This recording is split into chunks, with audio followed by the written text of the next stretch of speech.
Christian Amator est chimiste spécialiste de l'électrochimie moléculaire. L'électrochimie, c'est l'interaction entre les électrons et les molécules. Alors, on en parle beaucoup aujourd'hui, des batteries au lithium, des piles à combustible. Nous, ce qui nous intéresse, c'est comment on peut activer et détecter des toutes petites molécules. Philippe Walter est chercheur au Centre de recherche et de restauration des musées de France.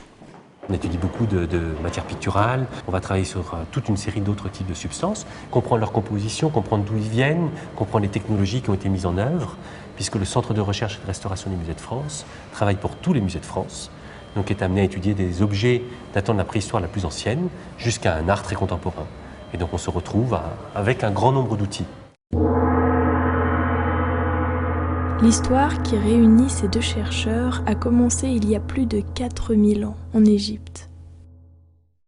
Quand on imagine l'Égypte, en dehors des pyramides et d'un fameux nez, on pense aussi à des yeux très particuliers. On voit le trait noir autour des yeux et qui était employé depuis l'Égypte très très ancienne. On a des traces avant l'époque de la construction des pyramides. Donc là, en même temps, symboliquement, comme c'est une porteuse d'offrande, ça permet de souligner que toute la population portait ce type de produit de maquillage. Et quand on va regarder, nous, chimistes, ce type de produit, on va regarder les flacons contenant encore ces poudres cosmétiques et qui sont retrouvés durant les fouilles archéologiques dans des tombes. Et à l'intérieur, on a encore, dans pas mal de cas, de la poudre cosmétique qui est conservée. Le laboratoire a analysé le maquillage égyptien et identifié des produits à base de plomb, dont un composé qui n'était pas du tout naturel, la laurionite, dont la fabrication est particulièrement longue et complexe. Ce qui est intéressant, c'est qu'il leur fallait un mois, par exemple, pour le faire. Et ce mois est incroyablement long par rapport à une société qui n'était pas capable de prédire, comme aujourd'hui, qu'à la fin du procédé, on arriverait à ce type de réaction. Il est évident que quand il y avait une telle économie qui était mise en place par le système égyptien de l'époque pour produire ce produit, c'est qu'il devait y avoir une fonction réelle. Alors, dans les papyrus, il y avait une fonction qui était indiquée, qui était une fonction curative, préventive, contre, on dirait aujourd'hui, les inflammations. Pour comprendre, les chercheurs se sont plongés dans les textes anciens.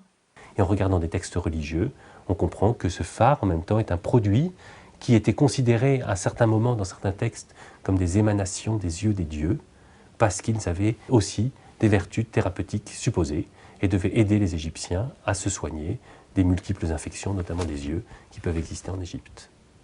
Il y a quand même quelque chose de très surprenant par rapport à toutes nos constatations de la toxicité aujourd'hui du plomb et de tous les dangers, notamment par ingestion du plomb, qui crée une maladie qu'on appelle le saturnisme.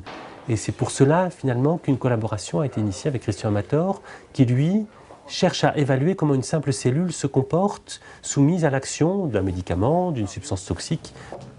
Utiliser l'électrochimie moléculaire pour évaluer les effets du phare sur les cellules, voilà l'innovation. On a les cellules qui sont au fond d'une boîte pétrie, on les stimule avec des produits chimiques et la cellule répond en envoyant une bouffée de stress oxydatif. Nous, on essaie de trouver une cellule qui est toute seule, on envoie la stimulation et on détecte les molécules que cette cellule seulement libère sur l'électrode. Alors, professeur, qu'est-ce que ça dit sur le phare égyptien? Donc en fait, ils avaient découvert un composé qui effectivement stimule le stress oxydatif, les propriétés antibactéricides, mais sans trop abîmer la surface de l'œil. Le plomb de la laurionite est diffusé en très faible quantité. Le colontutéphare n'est donc pas si dangereux, à condition de ne pas l'avaler. C'est pourquoi les flacons et les bâtons à phare sont conçus pour empêcher le contact avec les doigts. Le phare devait avoir une vertu assez importante pour en imposer, on va dire, en imposer aux autres. Maintenant, une civilisation égyptienne qui est née au bord du Nil, problème aussi lié au Nil, à la crue du Nil, à la présence de marécages, et puis à la présence du désert, grains de sable qui viennent irriter les yeux, irritation des yeux qui crée des infections. Donc vous avez après des marécages, vous avez tout ce qu'il faut finalement pour avoir un grand nombre de problèmes des yeux. Donc si la société égyptienne n'avait pas su trouver des médicaments et des bons moyens finalement de passer au-dessus de tout cela, on peut se dire que ça aurait été certainement un gros problème et que la présence de ce type de substance doit avoir peut-être un impact important par rapport à cette histoire de l'Égypte ancienne. Peut-être que c'était ce qui permettait aux Égyptiens de vivre là et de développer la civilisation qu'on connaît.